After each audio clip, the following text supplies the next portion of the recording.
네, 먼저 조금 전에 나온 속보부터 간략히 전해드리겠습니다. 마은혁 헌법재판관 후보자 임명과 관련해서 헌법재판소의 권한쟁의 심판 판단이 조금 전에 나왔습니다. 최상목 권한대행이 마 후보자 임명을 보류한 게 타당했는지를 따지는 거였는데요. 헌법재판소가 최상목 대통령 권한대행이 마은혁 헌법재판관 후보자를 임명하지 않은 것이 위헌이다, 이렇게 판단했습니다. 조금 전 10시에 나온 건데, 최 대행의 마 후보자 임명 보류에 대한 위헌 여부를 판단해달라면서 우원식 국회의장이 국회를 대표해서 최 대행 상대로 낸 권한쟁의 심판 선고였습니다.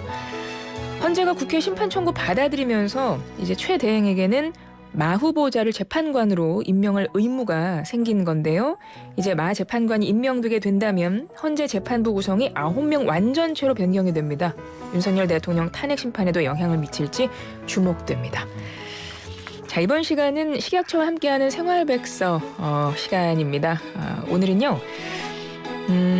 식품의약품안전처 의료기기 정책과 성홍모 과장과 희귀질환 치료에 사용하는 의료기기에 대해서 알아보겠습니다. 과장님, 안녕하세요.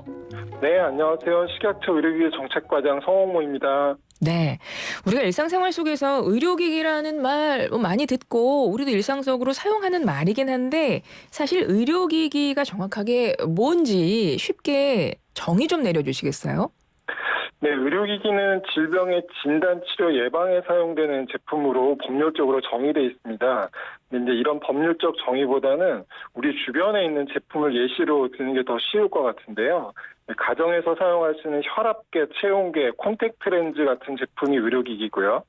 병원에서 사용하는 주사기나 MRI나 CT 같은 큰 장비들도 의료기기에 해당합니다. 그리고 저희가 임신 진단 키트나 독감 진단 키트 같은 제품들은 이제 체외 진단 의료기기라고 부르고요. 스마트워치에서 혈압을 측정하거나 아니면 심장의 이상 여부를 알아볼 수 있는 소프트웨어들도 의료기기에 해당한다고 보시면 됩니다. 예, 다양한 기술이 활용된 제품까지 의료기기라고 하는 거네요. 그런데 앞서 제가 이 시간을 소개하면서 희귀질환 치료에 사용되는 의료기기에 대해서 오늘 알아본다고 말씀을 드렸는데요. 희귀질환 치료에 사용되는 의료기기는 어떤 것들이 있나요? 질환별로 사용되는 의료기기는 이제 여러 가지가 있을 수 있는데요. 대표적으로 예를 들면 이제 선천적으로 소아심장병이 있는 환자들한테 사용되는 인공혈관 같은 제품들을 예시로 들 수 있을 것 같습니다. 예전에 드라마, TV에서 드라마나 이런 거를 보면은 주인공들이 불치병에 걸려서 우리나라에서는 치료를 받을 수 없어서 해외로 나간다, 이런 설정들이 종종 나오거든요. 그러면 의료기기가 국내에는 없고 해외에서만 유통되는 거면 그럴 경우 진짜 해외로 나가야 되는 겁니까? 아닙니다. 그렇게 하지 않으셔도 됩니다. 해외에 직접 가지 않으셔도 식약처에서 운영하는 희소 긴급 도입 필요 의료기기 공급 제도를 통해서 국내에서 공급받아서 치료받으실 수 있습니다. 국내에서 공급받을 수가 있네요.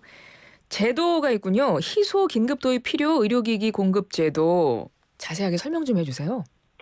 네, 희귀난치 질환 치료에 사용되는 의료기기는 사용량이 많지 않기 때문에 전 세계적으로도 이를 만드는 업체나 제품 수량이 적어서 우리나라에 공급되지 않는 경우도 있습니다. 이런 제품들을 환자나 보호자가 외국에서 직접 찾아 국내에 들여오고 의료기관까지 가져가서 치료받기는 현실적으로 어려운 부분이 있습니다. 그래서 이 희소 긴급 도입 필요 의료기기 공급 제도란 환자분들이 적게 치료받으실 수 있도록 국내에 없는 의료기기를 생산하는 해외 제조원을 저희가 찾아서 의료기기를 수입하고 병원에 공급까지 해드리는 제도입니다. 현재 34개 제품을 저희가 지정해서 운영하고 있고요.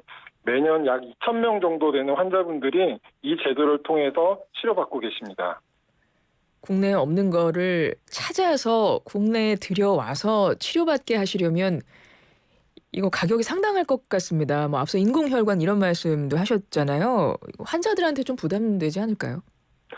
예, 그러실 수 있습니다. 아무래도 이런 제품들은 수요량이 많지 않아서 가격대가 높은 제품들도 있는데요. 개중에는 2천만 원이 넘는 제품들도 있어서 경제적 부담이 발생하실 수 있습니다.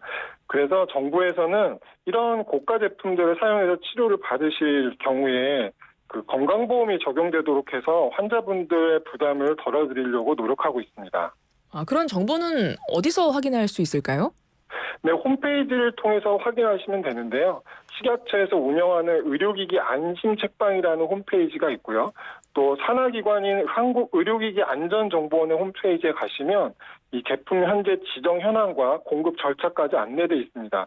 만약에 현재 지정되어 있는 제품 중에 본인한테 필요한 제품이 없으시면 새롭게 이 홈페이지를 통해서 신청하실 수도 있습니다. 이 희귀질환은 네. 우리 의지하고 이제 무관하게 발생하기 때문에 도움이 필요하신 분들은 언제든지 문의해 주시기 바랍니다.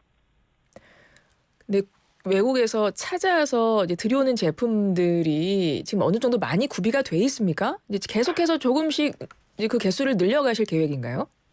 네, 저희들이 그 예산 한도 내에서 개수를 계속 늘려갈 예정이고요. 제품들은 저희가 그동안 쌓아왔던 그 정보를 기반으로 일정 기간 동안에 그 재고량은 항상 저희들이 확보해 놓고 있습니다. 그렇군요.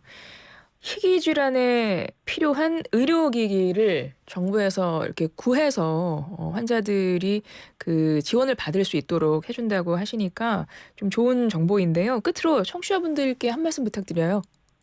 네, 저희 식약처는 국민들이 건강한 삶을 지원하기 위해서 다양한 의료기기가 안전하고 신속하게 공급될 수 있도록 최선의 노력을 다하고 있고요.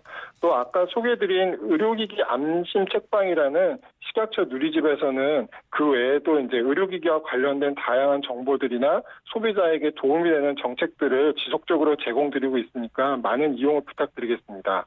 네. 감사합니다.